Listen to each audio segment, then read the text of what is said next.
قال الله سبحانه وتعالى في القرآن المجيد والفرقان الحميد قل جاء الحق وزهق الباطل إن الباطل كان زهوقا فقال الله سبحانه وتعالى في شأن نبيه إن الله وملائكته يصلون على النبي يا أيها الذين آمنوا صلوا عليه وسلموا تسلیما۔ تمام دوست محبت سے بآواز بلند درود پاک پڑھیں، اللہم صلی علی سیدنا و مولانا محمد وعلی آلہ و اصحابہ سیدنا و مولانا محمد وبارک وسلم علیہ۔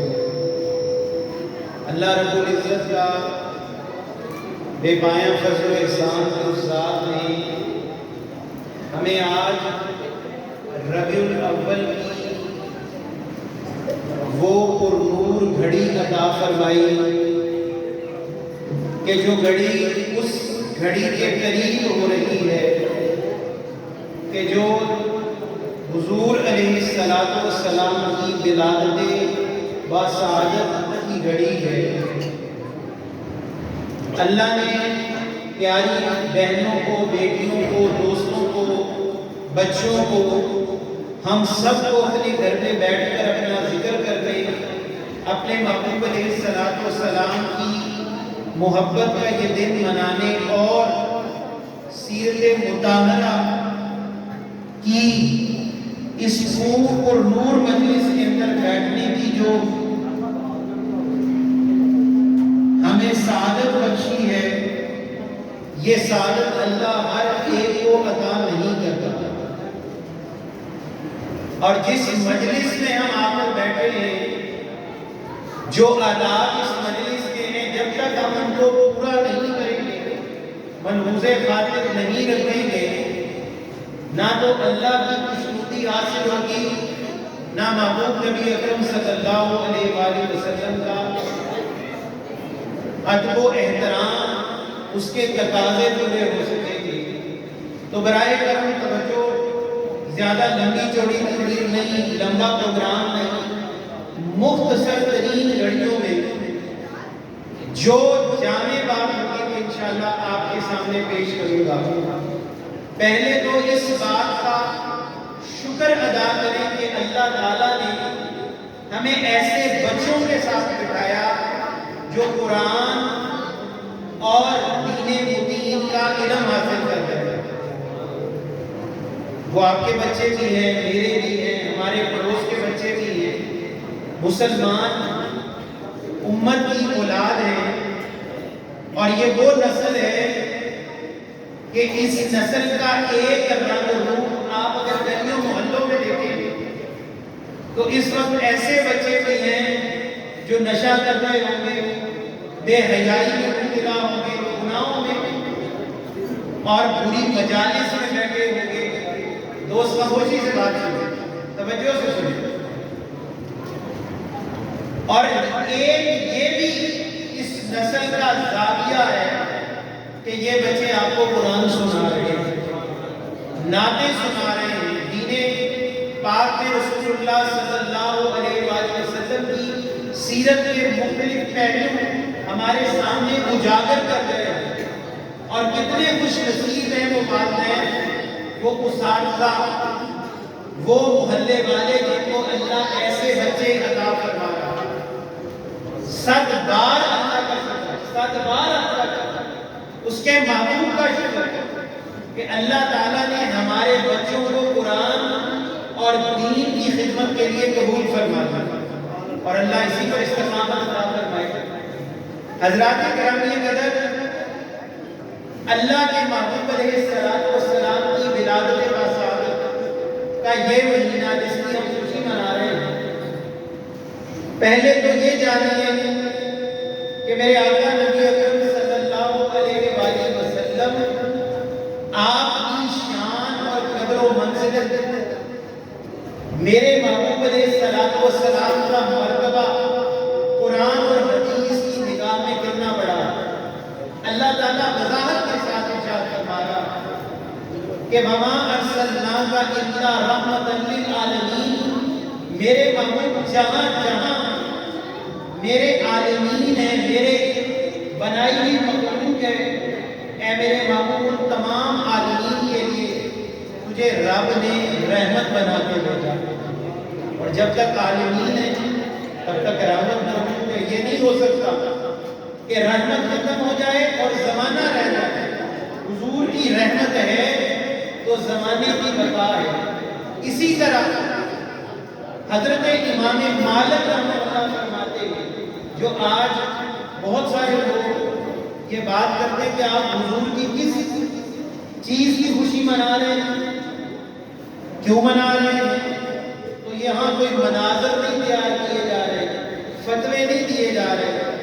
حضرت امام مالک رحمۃ اللہ جن کا مرتبہ اور مقام یہ تھا کہ انہوں نے اپنی پوری زندگی مدینہ کے اندر گزاری اور ایک بار بھی مدینہ سے باہر نہیں نکلے، اس خوف سے کہ ایسا نہ ہو کہ مجھے موت آ جائے اور مدینے کا شہر مجھے میسر نہ ہو۔ اور جب حج کرنے جانا تھا تو آپ حج کے لیے تیار نہیں تھے، ارادہ دل کی خواہش تھی، دل میں اللہ کا گھر دیکھنے کی بڑی محبت تھی، تو خود اللہ کے محبوب علیہ الصلوۃ والسلام نے اپنا دیدار عطا فرمایا، امام مالک جا اللہ کے گھر حج کر، میری سنت اور اسلام کے فرض کو ادا کر، انشاءاللہ اللہ تجھے ان رستوں میں موت نہیں آنے۔ اتنی بڑی آپ کی شان ہے، پوری زندگی آپ کے در پر بڑے بڑے بادشاہ گھوڑے باندھتے، اونٹے باندھتے، لیکن آپ اونٹوں پر مدینہ میں سوار نہیں ہوئے، اونٹنیوں پر نہیں بیٹھے، گھوڑوں پر نہیں بیٹھے۔ پوچھا امام مالک آپ ان پر سوار کیوں نہیں ہوتے؟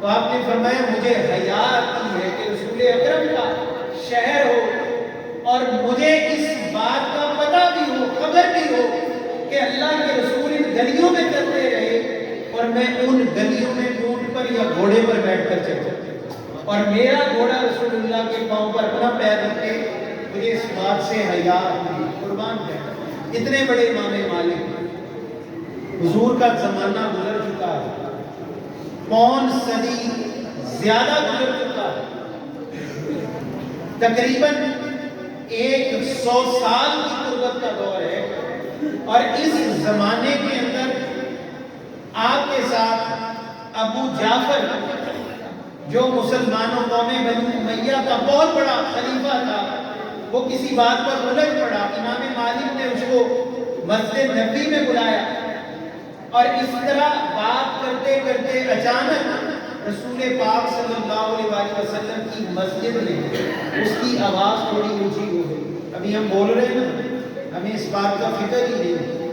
خبر نہیں کہ اللہ کے گھر کے آداب کیا ہے، اللہ کے گھر کے آداب کیا ہے۔ تھوڑی آواز اونچی ہوئی تو حضرت امام مالک نے کہا خلیفہ ہوگا، بادشاہ ہوگا، لیکن سن اے ابو جعفر، تجھے خبر نہیں قریب ہی میرے محبوب پاک سو رہے ہیں، آپ کا روزہ ہے، تجھے پتہ نہیں قرآن کیا کہتا ہے کہ لا ترفعوا اصواتکم فوق صوت النبی، کہ اے ایمان والو تم اپنی آوازوں کو رسول پاک کی آوازوں سے اونچا نہ کرو۔ فرمایا یہ حکم جب تک قرآن ہے، جب تک رسول پاک کا روزہ اس مسجد میں ہے، یہ حکم حضور کے لیے اسی طرح مومنوں کے لیے بن اللہ تعالیٰ نے اس کو نافذ فرمایا۔ حضور کا ادب ایسا ہی ہے۔ تو وہ ابو جعفر رونا شروع ہو گیا، خلیفہ وقت تھا، بادشاہ تھا، ایسے امام تھے کہ جنہوں نے بادشاہ کو ہلا کے رکھ دیا۔ فرمایا ادب کا، رسول پاک سو رہے ہیں، تیری آواز اونچی ہو رہی ہے، بات کرنی تو آرام سے کر، آہستگی سے کر۔ وہ رونا شروع ہو گیا، معافی مانگی، آپ کے پیروں کو ہاتھ لگائے، اور جب رخصت ہونے لگا تو عرض کیا امام مالک کیا میں قبلے کی طرف اللہ سے منہ کر کے مانگوں یا حضور کی طرف منہ کر کے مانگوں؟ تو امام مالک رحمہ اللہ نے فرمایا تجھے اس بات کا خوف نہیں کہ قیامت کے دن یہ حضور ہوں گے جو تیری شفاعت کریں گے، یہ حضور ہوں گے جو تیری بخشش کروائیں گے، اور اگر تو رب کی طرف منہ کرنا چاہتا تو ان کے روزے کی طرف منہ کر دے. ان کا روزہ ہی اللہ کا دربار ہے، اور جس نے ادھر سے منہ پھیرا اس نے پھر اللہ سے بھی منہ پھیرا. قربان جائیں. یہ ادب امام مالک کا تھا. آج جو لوگ یہ کہتے ہیں کہ حضور کی میلاد کی کیا ضرورت ہے، یہ جشن کیوں ہے، یہ محبتیں کیوں ہیں، یہ برقی روشنیاں کیوں ہیں، یہ صدقات و خیرات کیوں ہیں؟ تو حضرات گرامی قدر ان سے سوال کیجئے، پوچھئے کہ جب اللہ کسی کو کوئی نعمت دیتا ہے بندہ اس نعمت کو بار بار یاد کرتا ہے. دنیا میں کوئی دوست کسی کو چیز دے دے، غیرت مند بندہ اس کو نہیں بھولتا، خوددار اس کو نہیں بھولتا. اور جس امت کو اللہ نے حضور عطا فرمائے، کیا اس امت کا یہ حق نہیں کہ اپنے محبوب کو یاد کرے، ان کے لیے نعت خوانی کرے، ان کے لیے میلاد کی مجلس اور محافل سجائے؟ حضرت ابن نادیہ رضی اللہ تعالیٰ عنہ، آپ جب اسلام قبول کر کے حضور کی خدمت میں بیٹھے تو اللہ کے محبوب علیہ السلام ان کو نماز کا، روزے کا، قرآن کی تعلیمات کا درس عطا فرما رہے، نور عطا فرما رہے. تو عرض کی یا رسول اللہ صلی اللہ علیہ وسلم مجھے ایک سوال پوچھنا. میرے محبوب نے فرمایا ابن ناجیہ پوچھ کیا پوچھنا چاہتا؟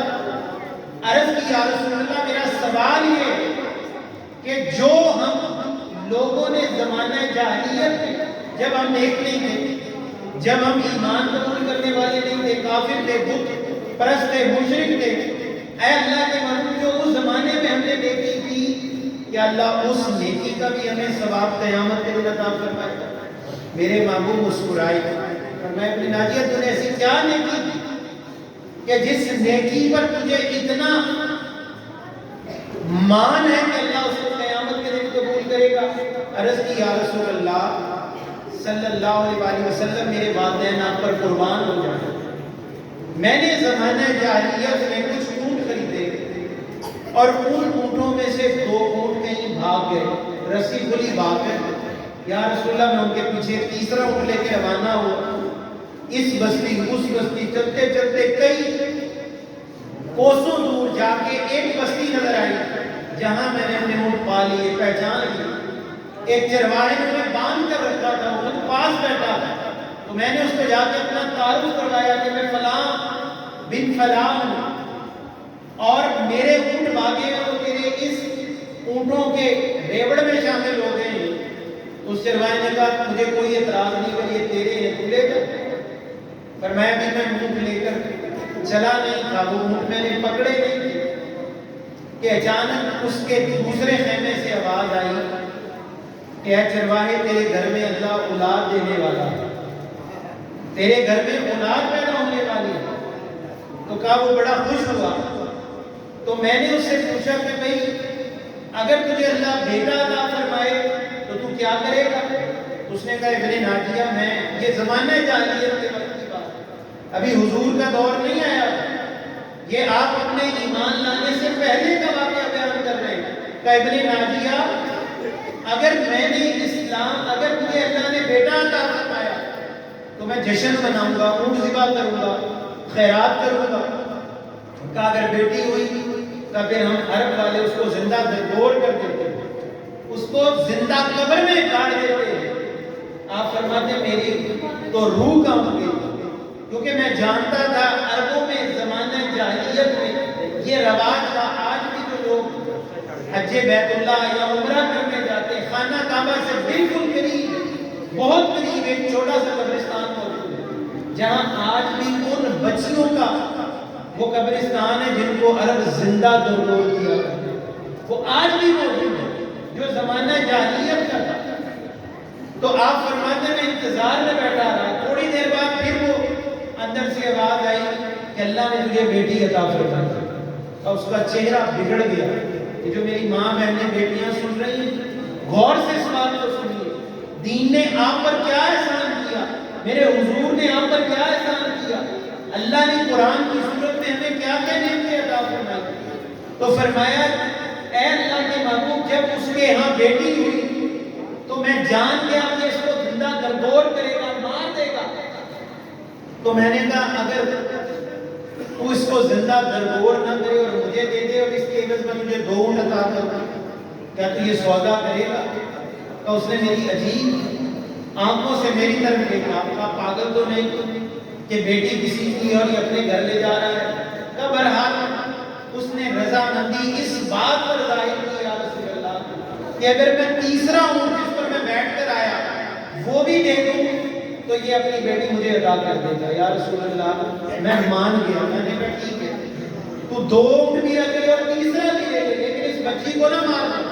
یا رسول اللہ میں نے اس کو عرض کی کہ مجھے 1 اونٹ مستار ادھار دے دو تاکہ وہ مجھے گھر تک چھوڑ آئے اور کسی کو میرے ساتھ روانہ کرو۔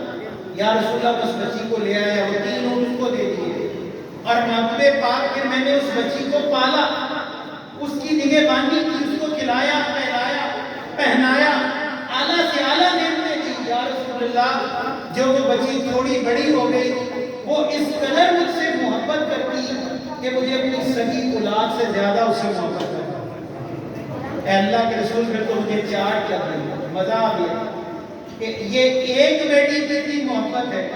یا رسول اللہ میں ہر جگہ جہاں مجھے پتا چلتا کوئی عرب اپنی بیٹی ذبح کرنے لگا، میں 3 اونٹ دے کے وہ بیٹیاں لے آیا اور محبوب پاک 360 بیٹیاں میں نے اپنے گھر میں ایسی پالی جن کو لوگ ذبح کرنے والے تھے اور میں ان کو گھر میں پالتا تھا۔ یا رسول اللہ کہ اللہ میری بخشش اس بات پر فرمائے گا، کیا مجھے اس کی نیکی کا اجر ملے گا؟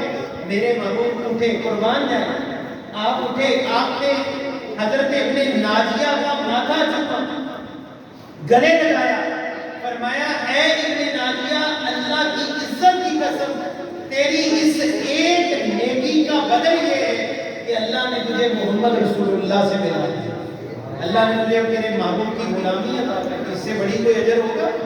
تو جنت کی طلب کر رہا ہے، جنت تو بہت چھوٹی چیز، یہ اس سے بڑا اجر کیا کہ اللہ نے تجھے تیرے محبوب کی تجھے صحبت عطا فرمائی، تجھے ان کا غلام بنا دیا۔ قربان میں یہ دین اسلام ہے، اس لیے ہم اس میلاد النبی صلی اللہ علیہ وآلہ وسلم پر اللہ کا شکر ادا کرتے ہیں جس نے انسان کو انسانیت کی راہ عطا فرمائی، بیٹی ماں بیوی کا حق عطا کیا، اولاد کے حقوق پتہ چلے، پڑوسی کے حقوق پتہ چلے، چھوٹے بڑے کی اس کی قدر و منزلت کی سمجھ اسلام نے حضور کے ذریعے عطا فرمائی۔ اور صرف یہی نہیں بلکہ آقا نبی اکرم صلی اللہ علیہ وآلہ وسلم کا ارشاد گرامی ہے کہ جب اللہ تعالیٰ نے مجھے پیدا فرمانا چاہا تو اللہ نے میرے ذریعے اس پوری دنیا کا ظہور فرمایا، یعنی وجہ محمد عربی صلی اللہ علیہ وآلہ وسلم کی ذات بنی۔ اگر حضور نہ ہوتے تو یہ گھر کہاں سے ملتے، یہ بنگلے کہاں سے ہوتے، یہ کھیتی باڑی باغات فصلیں پہاڑ یہ شجر و حجر سمندر دریا ہمیں نہ ملتے، یہ سب کچھ حضور کے نالین کے سکتے۔ اور پھر میرے بھائی میرے دوست میرے عزیز یہ بھی جانتا جا، یہ بھی سمجھتا جا، جو حضور کی ولادت کی خوشی منا رہا وہ ایسے ہی نہیں منا رہا، وہ ایسے ہی نہیں منا رہا، بلکہ یہ توفیق خالصاً اللہ کی طرف سے، یہ خالصاً اللہ کی طرف سے ہے۔ حضرت امام نبانی رحمہ اللہ آپ فرماتے کہ میں ایک بار کسی سفر کے اندر جا رہا تھا، وقت کے محدث ہیں، زمانے کے قریب، آپ فرماتے ہیں اس سفر کے اندر میرے اوپر کسی ایسی چیز نے حملہ کیا جو مجھے دکھتی نہیں، وہ جنات تھے، وہ ابلیس تھے، شیاطین تھے، انہوں نے مجھ پر حملہ کر دیا اور میں اس وقت اتنا گھبرایا کہ مجھے اور کوئی بات نہیں یاد آئی، میں نے پکار کر صحرا میں کہا یا محمدہ یا محمدہ میری مدد فرمائیے، یا رسول اللہ میری مدد فرمائیے۔ اور فرمایا ایک لمحے کی تاخیر نہیں ہوئی کہ میں نے دیکھا کہ شاہ سوار اپنے تیز رفتار گھوڑے پر آ کر اپنی لٹ سے مجھے اپنی پناہ میں لیتا ہے اور ان جنات اور شیاطین کے غول سے مجھے نکالتا ہے، اور آپ فرماتے ہیں میں دوسرے ہی لمحے میں اپنی منزل کے قریب ہوں، حالانکہ سفر بہت لمبا تھا۔ اور جب اگلا دن آیا تو حضور علیہ السلام کی زیارت بتا ہوا، فرمایا تم نے ہم سے مدد مانگی اور اللہ نے تجھے ہمارے وسیلے سے مدد عطا کی۔ حضرات گرامی قدر، حضور کی محبت رب کی محبت ہے۔ جس کو صرف حضور کی جس کو محبت میسر نہیں، جس کے دل میں اعتراض ہے، ثبوت مانگ رہا ہے، جو ابھی اسی بات میں الجھا ہے کہ کیا کرنا ہے کیا نہیں کرنا، لیکن یہ بات بھی جانتے جائیے کہ میلاد النبی کا یہ مطلب نہیں ہے کہ صرف مٹھائی کھا لی، دیگیں بانٹ لی، بتیاں لگا لی اور نماز کبھی پڑھی نہیں، داڑھی رکھنی نہیں، رسول پاک کی سنت پہ عمل کرنا ہی نہیں، ماں بہن بیٹی کو پردہ کرنا ہی نہیں، یہ کوئی میلاد نہیں۔ اگر اللہ تعالیٰ نے حضور کی محبت دی، حضور سے تعلق کی اور عظمت کی، ہمیں اللہ تعالیٰ نے چاشنی عطا فرمائی ہے، تو میرے بھائی عمل کر کے اس کا حق ادا کرنے کی کوشش، عمل کر کے اس کا حق ادا کرنے، کیونکہ میرے محبوب پاک نبی اکرم صلی اللہ علیہ وآلہ وسلم نے فرمایا قیامت کے دن میں اپنی امت کو صرف اپنی سنت کے ذریعے پہچانا۔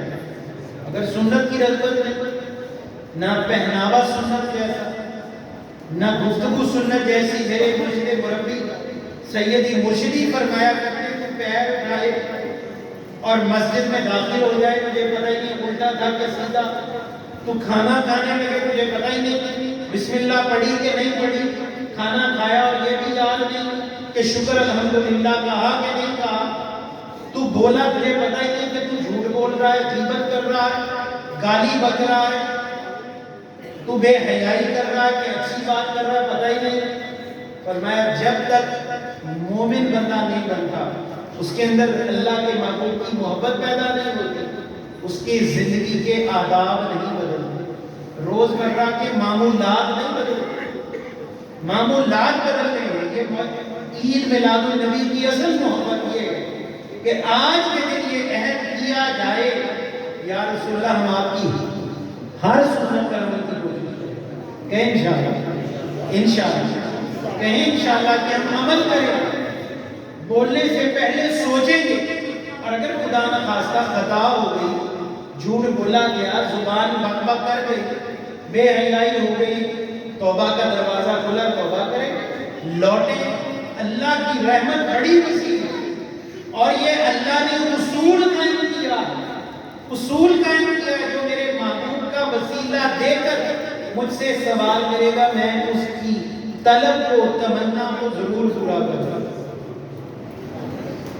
اسی طرح حجاج بن یوسف، آپ جب اللہ آپ کو مدینہ طیبہ لے جائے، آپ جب مدینہ طیبہ میں حضور کی بارگاہ سے باہر نکلتے ہیں، وہ 41 نمبر دروازہ، وہ دروازہ کتنا ہے؟ اوپر لکھا ہے 41 نمبر، جہاں سے آپ روزے سے باہر آتے ہیں، بالکل اس کے ساتھ کا دروازہ، اس کے اوپر لکھا ہے 40 نمبر گیٹ، 40 نمبر دروازہ، جو حضور صلی اللہ علیہ وآلہ وسلم کی روضہ اقدس کی پچھلی طرف ہے، جہاں سے صحابہ صفا کا رستہ ہے، حضور صلی اللہ علیہ وآلہ وسلم کے قدمین کی طرف رستہ ہے، لیکن اس دروازے سے باہر بالکل گنبد خضرا کے نیچے آپ کوئی فوٹو ڈالیں، آپ نیٹ پہ بولیں، وہاں ایک چھوٹا سا ستون بنا، آج اس کی جب عمرہ کرنے اللہ نے توفیق دی، ہم گئے تو وہاں مدینہ طیبہ کے میزبان ہمیں ملے، تو آج اس نے کئی بار وہ ستون دیکھا، تو میں نے پوچھا یہ ستون کیسا ہے، یہ ستون کس طرح یہاں بنایا گیا؟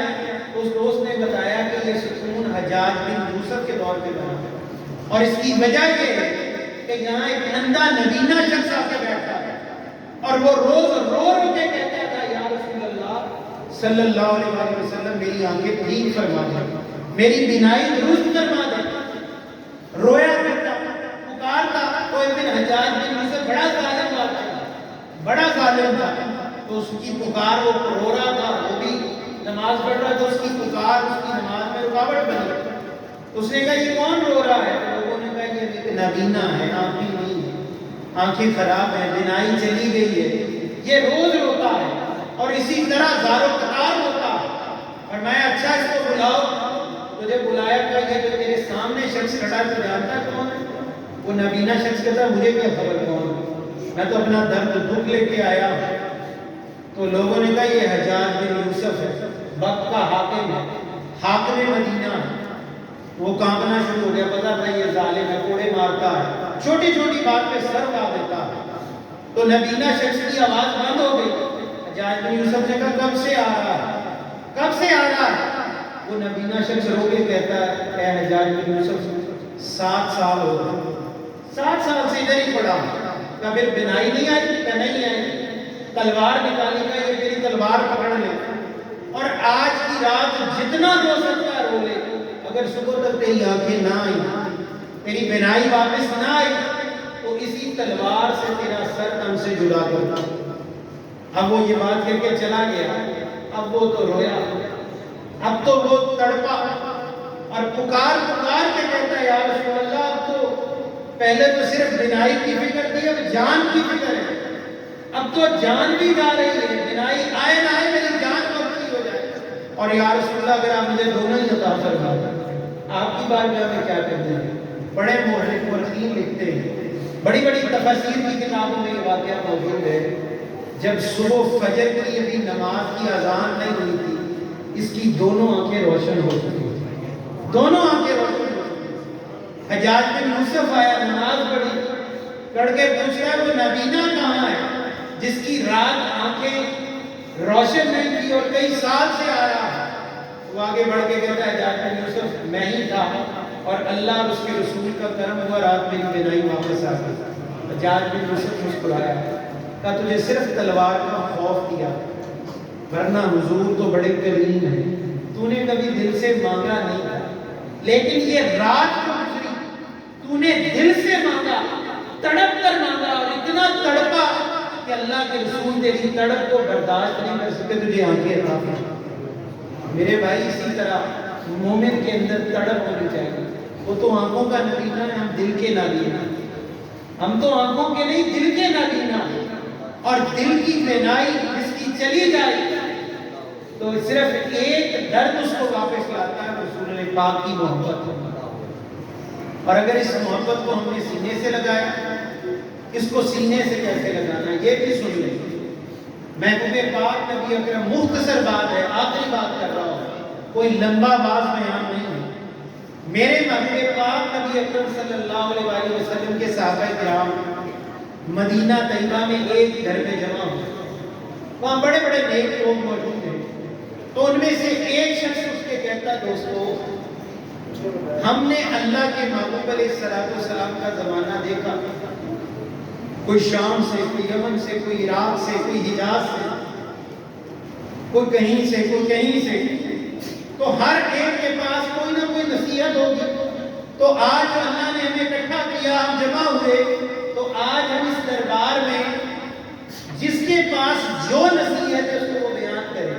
تو قربان جائیں، حضرت علامہ سمرقندی رحمہ اللہ فرماتے ہیں، آپ فرماتے ہیں کہ ان لوگوں نے کچھ نصیحتوں کو بیان کیا، ان میں ایک شخص کھڑا ہو کے کہتا ہے کہ میں نے رسول پاک سے سنا، اس بات کو غور سے سنیں، غور سے سنیں، محبوب پاک صلی اللہ علیہ وآلہ وسلم سے سنا کہ صحبت اثر رکھتی ہے، صحبت اثر رکھتی ہے، ہاں ایک لمحے کی کیوں نہ ہو، اچھی ہوگی اچھا اثر ہوگا، بری ہوگی برا اثر ہوگا۔ شرابی کے پاس بیٹھو گے وہ شرابی بنائے گا، زانی بنائے گا، جوئے پہ لگائے گا۔ نیکوکار کے پاس بیٹھو گے وہ تمہیں اللہ کا ذکر سکھائے گا، قرآن پاک کی کوئی آیت سکھا دے گا، دعا سکھائے گا، تمہیں زندگی میں آداب محبت سکھا دے گا، آداب معاشرت سکھا دے گا، محبوب پاک کی کوئی نہ کوئی آداب تمہیں ازبر کروا دے گا۔ تو وہ صحابی کہہ کر بیٹھ کے سب نے کہا سب نے سچ کہا۔ پھر ایک دوسرے صحابی نے کہا میں نے بھی رسول پاک سے سنا تھا، صحابہ کرام سے سنا تھا کہ جو شخص لچوں لفنگوں کے پاس بیٹھتا ہے، آوارہ گردوں کے پاس بیٹھتا ہے، اس کا ایمان برباد کر دیا جاتا ہے، اس کا ایمان نہیں بچتا۔